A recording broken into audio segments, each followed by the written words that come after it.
1960s, international tourism was taking off, and those with the funds were looking to visit the iconic places across Europe. One of the top destinations was the UK, to discover what these new international tourists were interested in. The British government developed a rudimentary set of questions to find out. The poll was named the International Passenger Survey, and it served a modest but valuable role for some time. In 1997, under Blair's new Labour government, the number of migrants coming to the UK spiked upwards at a startling rate, causing public outcry. This had the effect of politicizing the data and making it one of the most closely watched numbers in the UK for many years.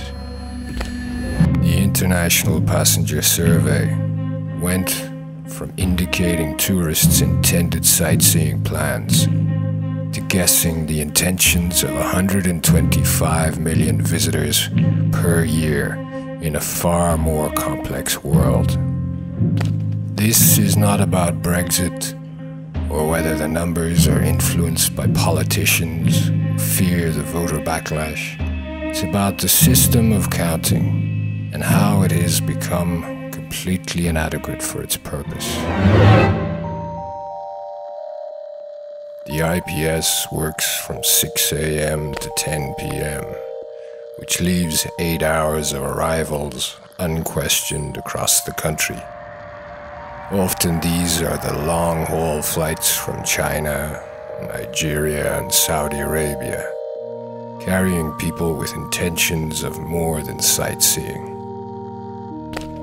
This incomplete data is handed off to the IPS quants who produce monthly reports. Using complex mathematical models, they work out the number of immigrants. But this amounts to little more than an informed guess. It's estimated that more than 12 million people enter the UK annually. The IPS interviews just 6.5% of this. From these figures, the IPS quants extrapolate the published data, and the politicians then make policy. And yet, they admit there are inherent limitations to the system. The UK gave the world more inventions and innovations than any other country, and this ingenuity is largely responsible for shaping the modern world. But now, this same country whose empire stretched around the globe seems to have lost the ability to count. In fact, the only other country in Europe to collect migration data like this is Cyprus. And as for the question of illegal immigration, a Freedom of Information request was made to the Statistics Office. The reply was simple. By the very nature of the system, it is impossible to know. Britain and Europe have seen a measurable change in the last 2 decades.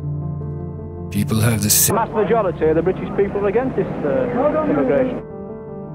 With the current system, there is no way to answer the most basic questions. How many people come to the UK every year, and what is the cost? This process of not counting has been acceptable for more than 55 years. Perhaps the strangest thing is that despite all the rhetoric, the promises, and the fevered excuses in front of a live studio audience, no Prime Minister yet has worked to stem and stop the flood. None have heeded the incessant opinion polls showing the public's will, and none have been held accountable.